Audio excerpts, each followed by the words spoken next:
Pertolongan kita adalah dalam nama Tuhan yang menjadikan langit dan bumi. Amin. Kasih karunia dan damai sejahtera dari Allah Bapa dan dari Tuhan kita Yesus Kristus menyertai saudara-saudara. Dan menyertai saudara juga. Nats pembimbing dalam kebaktian hari ini diambil dari Roma pasalnya yang ke-12 ayat 15. Bersukacitalah dengan orang yang bersukacita dan menangislah dengan orang yang menangis.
Marilah kita mengaku dosa kita di hadirat Allah, didawali dengan pengakuan secara pribadi di dalam hati, di dalam saat teduh.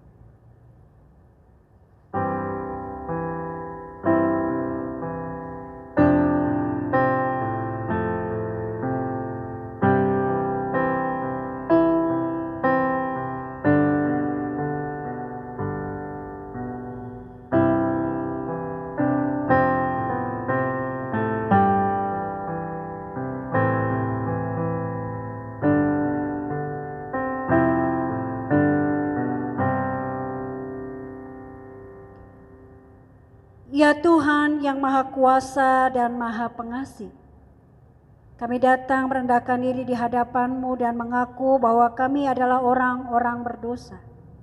Seperti domba yang sesat yang berjalan menurut keinginan sendiri.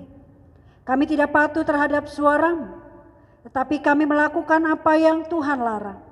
Kami tidak mempunyai kekuatan untuk melakukan kehendak-Mu. Tetapi kami tahu, ya Bapa, Engkau adalah penyayang. Bahwa Engkau tidak menghendaki kematian orang berdosa, tetapi supaya ia bertobat dan hidup. Sebab itu dengan percaya kepada Yesus Kristus, Gembala yang baik yang telah menyerahkan nyawanya pengganti segala domba, kami berseru dan memohon kepadamu dalam namanya. Ampunilah segala dosa kami dan kuatkanlah kami oleh Roh Kudus, supaya kami dapat hidup menurut firman-Mu. Amin.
firman Tuhan yang berkenan mengampuni dosa kita.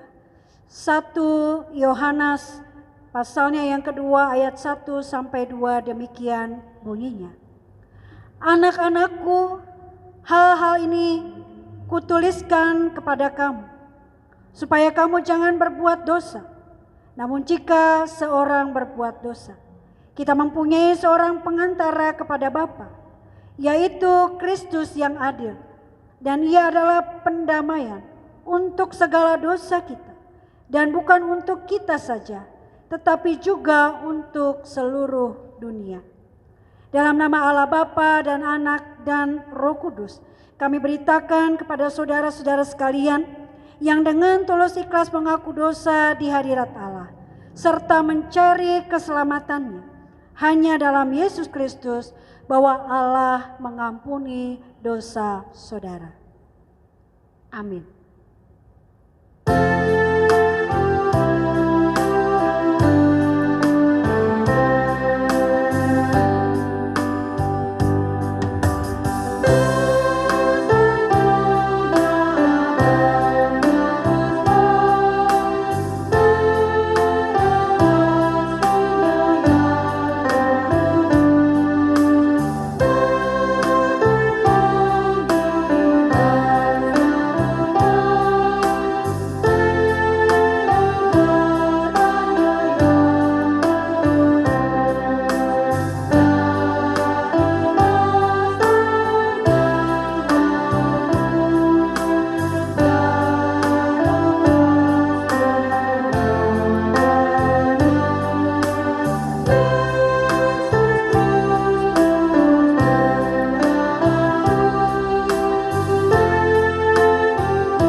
Dengarlah hukum Tuhan yang menjadi petunjuk baru dalam kehidupan kita. Matius 22 ayat ke-37 sampai 40. Jawab Yesus kepadanya, "Kasihilah Tuhan Allahmu dengan segenap hatimu dan dengan segenap jiwamu dan dengan segenap akal budimu. Itulah hukum yang terutama dan yang pertama. Dan hukum yang kedua yang sama dengan itu ialah, kasihilah sesamamu manusia seperti dirimu sendiri. Pada kedua hukum inilah tergantung seluruh hukum Taurat dan kitab para nabi."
Jemaat yang dikasihi Tuhan, sebelum kita mendengarkan pemberitaan firman Tuhan, marilah kita memohon kepada Tuhan pertolongannya dalam kuasa Roh Kudus yang menyertai kita semua. Mari kita berdoa.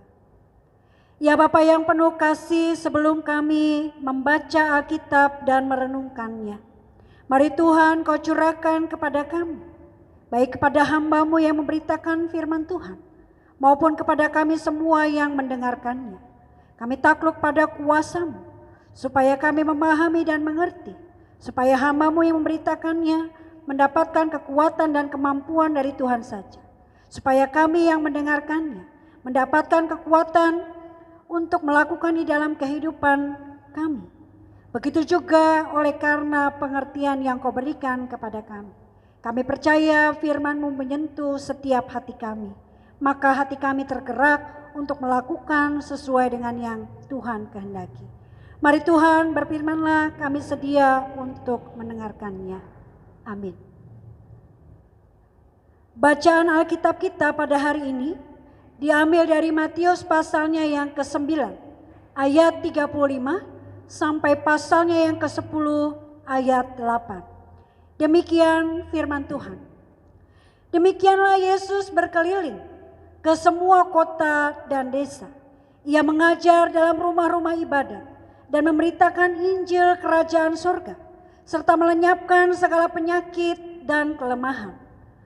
Melihat orang banyak itu, tergeraklah hati Yesus oleh belas kasihan kepada mereka, karena mereka lelah dan terlantar seperti domba yang tidak bergembala. Maka katanya kepada muridnya, tuaian memang banyak tetapi pekerja sedikit. Karena itu mintalah kepada Tuan yang punya tuaian, supaya ia mengirim pekerja-pekerja untuk tuaian itu. Yesus memanggil ke-12 muridnya dan memberi kuasa kepada mereka untuk mengusir roh-roh jahat dan untuk melenyapkan segala penyakit dan segala kelemahan. Inilah nama ke-12 rasul itu.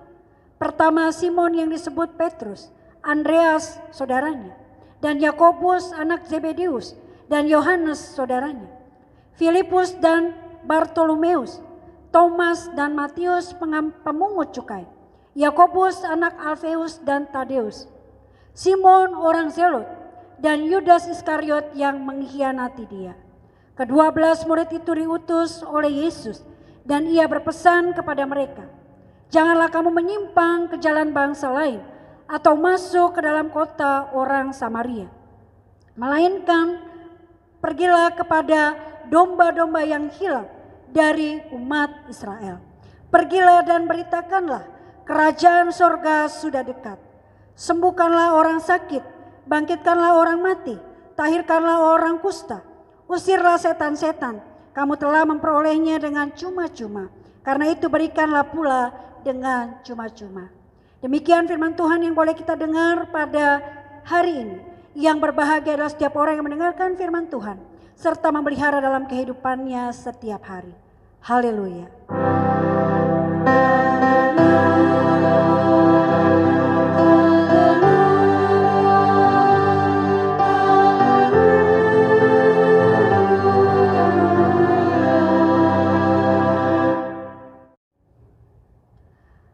Saudara-saudara yang dikasihi Tuhan, bagaimana kabar hari ini?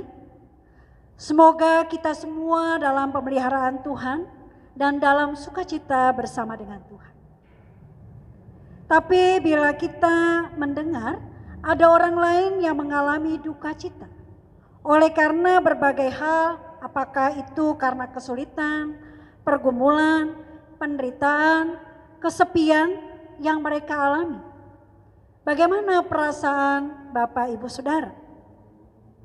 Karena perasaan ini akan mengarahkan kepada kita, baik dalam pikiran kita maupun tindakan kita, untuk melakukan sesuatu bagi saudara-saudara kita yang sedang berduka cita. Nats pembimbing kita pada saat ini mengarahkan kita untuk bersuka cita dengan orang yang bersuka cita, dan menangislah dengan orang yang menangis. Ayat Alkitab ini mengarahkan kepada apa yang kita kenal dengan empati daripada simpati. Perasaan empati dan simpati sepertinya sama ya Bapak Ibu Saudara. Namun makna berbeda antara empati dan simpati. Empati dalam Kamus Besar Bahasa Indonesia berarti keadaan mental yang membuat seseorang merasa atau mengidentifikasi dirinya ke dalam keadaan perasaan dan pikiran yang sama dengan orang atau kelompok lain, keikutsertaan perasaan yang mereka rasakan. Sedangkan simpati dalam Kamus Besar Bahasa Indonesia berarti bisa rasa kasih, bisa rasa setuju, rasa suka, atau ikut serta merasakan senang, susah, dan sebagainya dengan orang lain. Singkatnya, empati dan simpati memiliki kadar yang berbeda. Simpati berhenti pada keikutsertaan, sedangkan empati menempatkan diri dalam keadaan seseorang dan biasanya berakhir pada sebuah tindakan yang nyata. Dan bacaan Alkitab kita dalam Injil Matius yang kita baca ini, ada dua kisah yang menarik untuk kita simak bersama-sama. Kisah yang pertama dalam perikop yang kita baca Matius pasal 9 ayat 35 sampai 38 adalah ketika Yesus berkeliling ke semua kota dan desa.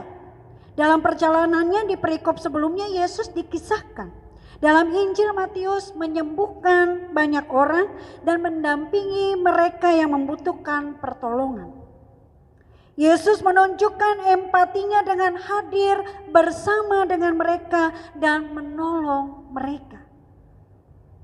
Empati yang Tuhan Yesus tunjukkan bukan hanya dilakukan oleh Tuhan Yesus, tapi Tuhan Yesus ingin menularkan semangat empati ini kepada para murid.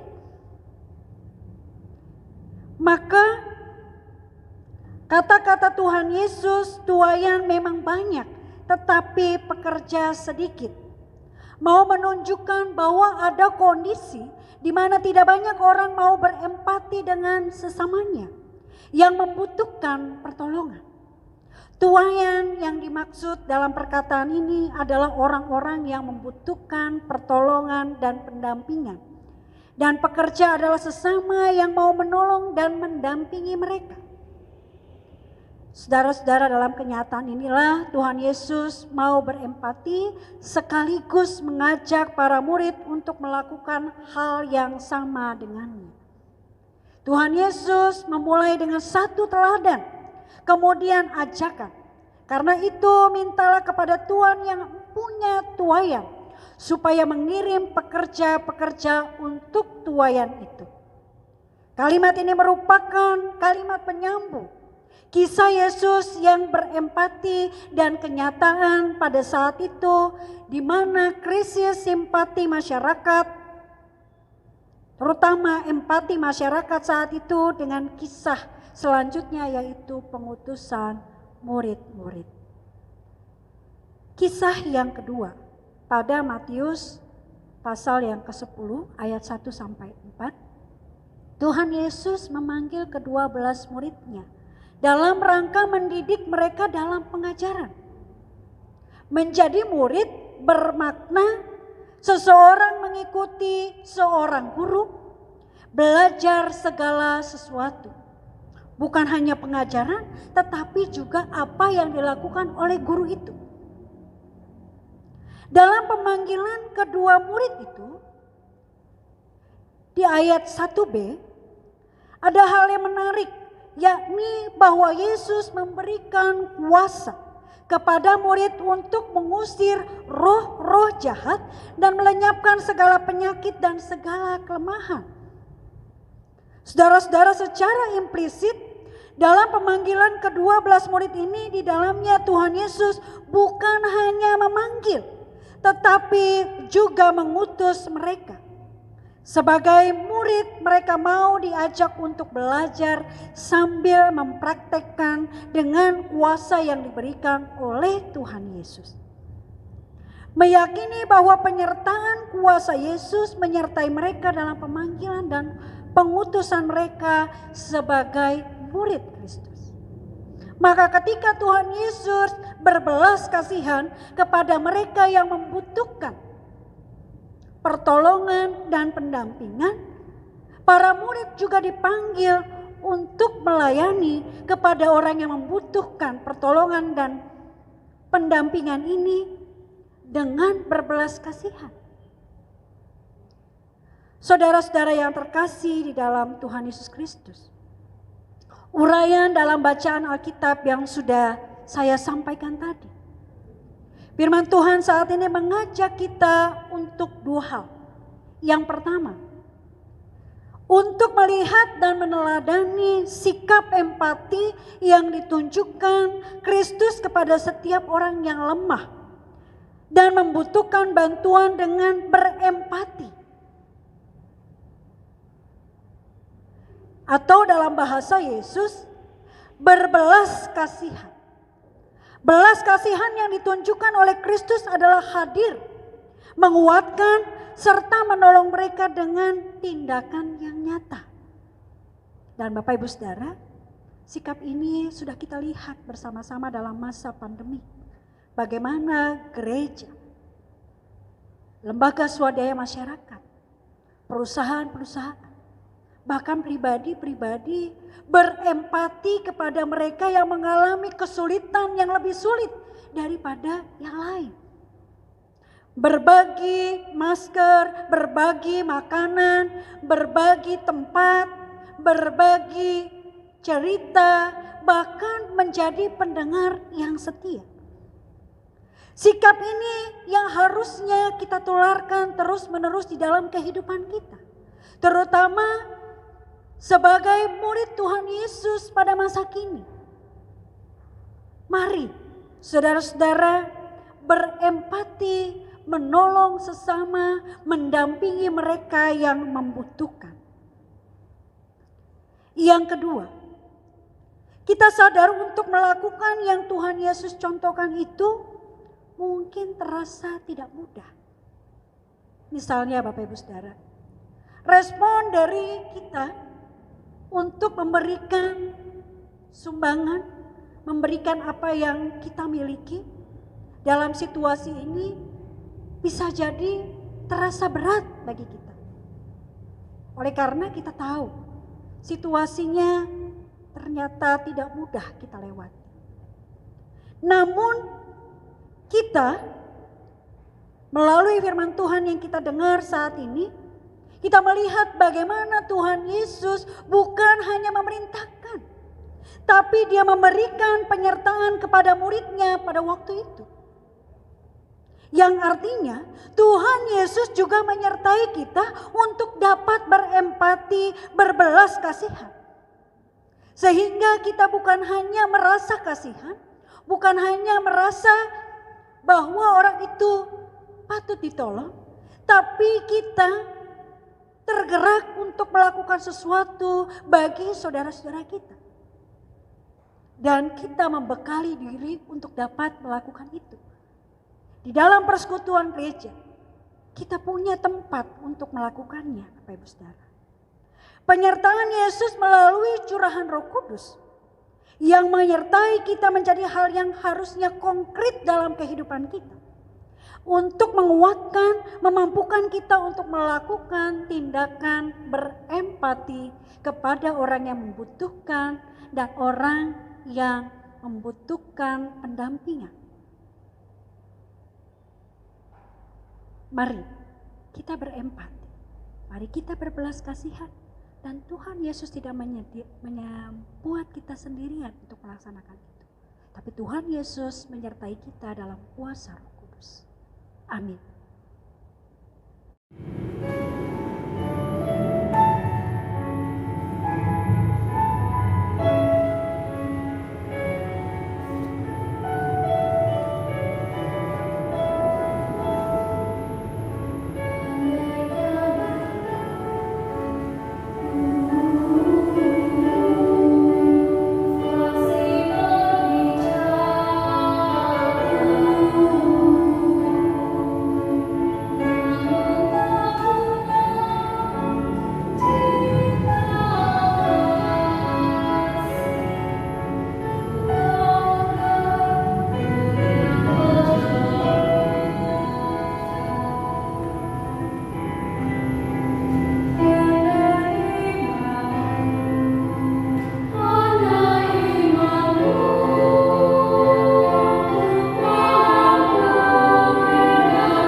Jemaat yang dikasihi Tuhan, diundang berdiri. Marilah kita mengucapkan pengakuan iman kita bersama dengan gereja dari segala abad dan tempat. Aku percaya kepada Allah Bapa yang Maha Kuasa, Khalik langit dan bumi, dan kepada Yesus Kristus, Anaknya yang tunggal, Tuhan kita, yang dikandung daripada Roh Kudus, lahir dari anak darah Maria, yang menderita di bawah pemerintahan Pontius Pilatus, disalibkan, mati dan dikuburkan, turun ke dalam kerajaan maut. Pada hari yang ketiga, bangkit pula di antara orang mati, naik ke surga, duduk di sebelah kanan Allah Bapa yang Maha Kuasa, dan akan datang dari sana untuk menghakimi orang yang hidup dan yang mati.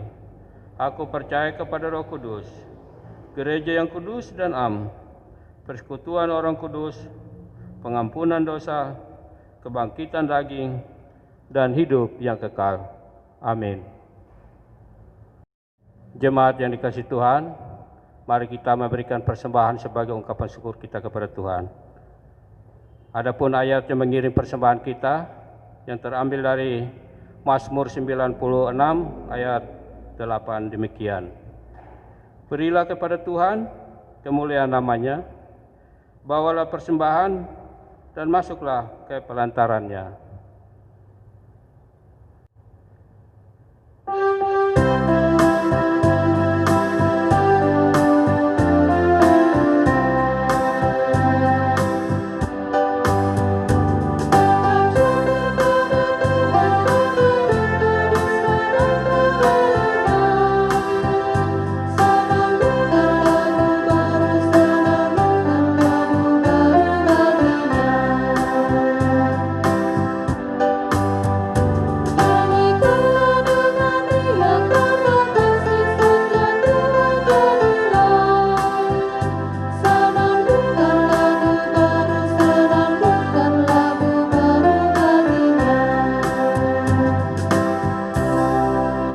Mari kita berdoa. Ya Tuhan Allah Bapa Surgawi, Bapa yang kami muliakan, di dalam nama anak-Mu Yesus Kristus, padamu pada saat ini ya Tuhan, kami datang di hadapan hadirat-Mu, mengucap syukur dan banyak terima kasih atas kasih dan penyertaan Tuhan dalam kehidupan kami, atas kesehatan, kekuatan, dan keselamatan yang Engkau berikan dalam kehidupan kami ya Tuhan. Ya Tuhan dan Bapa surga, pada saat ini juga Tuhan, kami membawa persembahan sebagai ungkapan syukur kami, baik itu sedikit maupun banyak. Kiranya Tuhan Engkau memberkatinya. Dan Tuhan juga memberkati anak-anak-Mu yang telah memberikan persembahan, dan berkati juga setiap langkah, setiap pekerjaan dan usaha yang kami lakukan ya Tuhan. Tuhan dan Bapa surga, kami juga berdoa Tuhan, anak-anak-Mu yang mengelola persembahan ini, sehingga persembahan ini dapat dikelola dengan baik, demi kemuliaan nama-Mu ya Tuhan. Tuhan dan Bapa surga, ampunilah akan salah dan dosa kami ya Tuhan. Hanya di dalam nama Tuhan kami Yesus Kristus, kami berdoa dan mengucap syukur. Amin. Saudara-saudara yang terkasih, mari kita mengangkat pergumulan, pengharapan, keprihatinan kita ke dalam tangan Tuhan di dalam doa syafaat. Bapa yang penuh kasih, kami bersyukur kepadamu ya Tuhan, bahwa begitu banyak orang yang berempati, berbelas kasihan, seperti yang Kristus lakukan. Banyak orang terpanggil untuk menolong orang yang membutuhkan, berbagi beban, dan kemudian juga mau menjadi pendengar yang setia, mau menjadi pendamping yang setia. Kami boleh bersyukur bahwa Tuhan memberikan kekuatan kepada kami dalam situasi itu. Kami memohon kepada Tuhan bahwa dalam situasi ini juga, dalam masa-masa new normal yang akan dilakukan, kami memohon kepada Tuhan supaya kami belajar untuk berdisiplin, supaya kami belajar melihat bahwa kehidupan manusia itu berharga.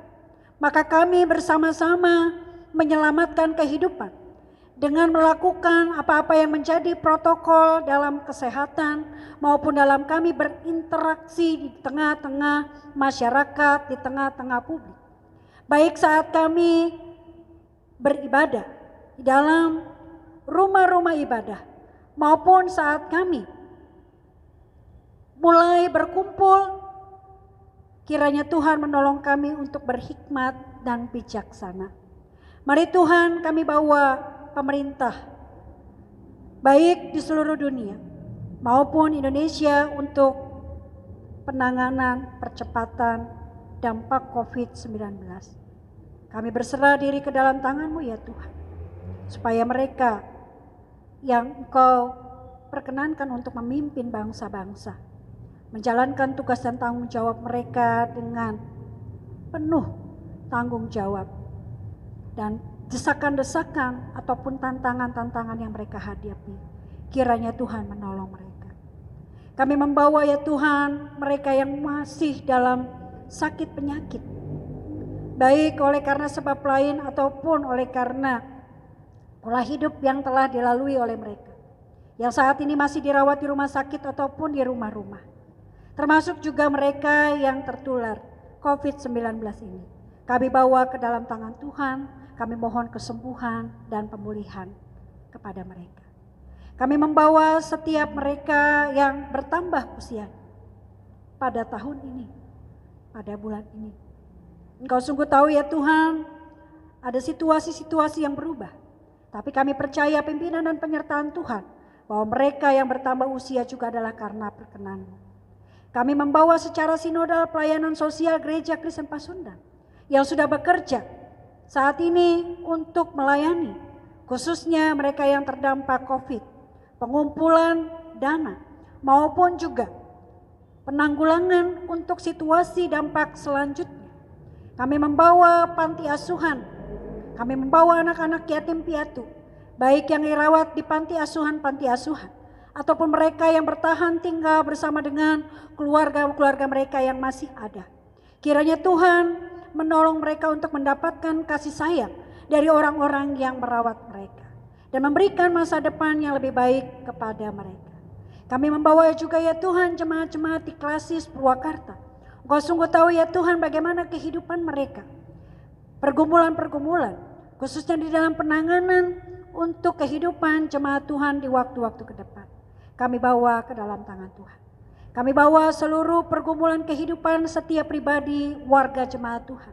Kami mohon pertolongan Tuhan supaya kami bisa lewati pergumulan ini dengan bersama dengan Tuhan saja. Begitu juga ketika kami punya pengharapan. Mari Tuhan kiranya Engkau mengabulkan pengharapan kami sesuai dengan kasih karunia yang Tuhan Engkau kehendaki ke dalam kehidupan kami. Doa ini Tuhan kami bawa ke dalam keyakinan bahwa Tuhan sendiri mendengar doa-doa kami ini dan berkenan mengabulkannya sesuai dengan kehendak dan penyertaan Tuhan ke dalam setiap kehidupan kami. Dan doa ini juga kami bawa bersama-sama di dalam doa yang telah Tuhan Yesus ajarkan kepada kami.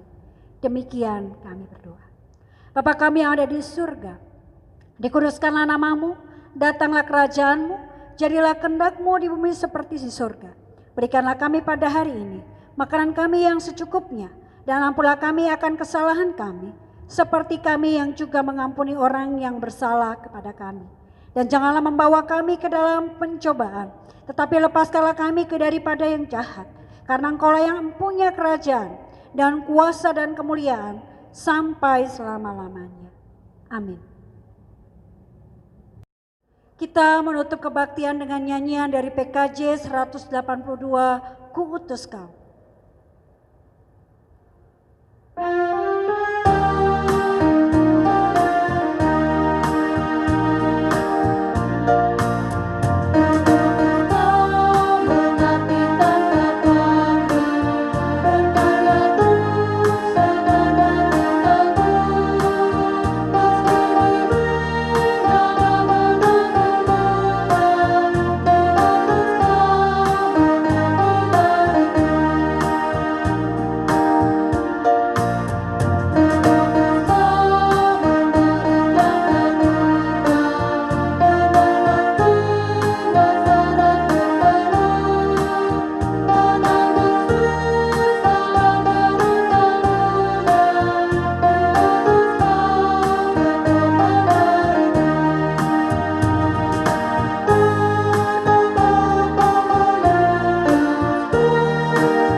surga Tuhan, kasih karunia Allah di dalam Yesus Kristus, dan kuasa Allah di dalam persekutuan Roh Kudus menyertai saudara-saudara.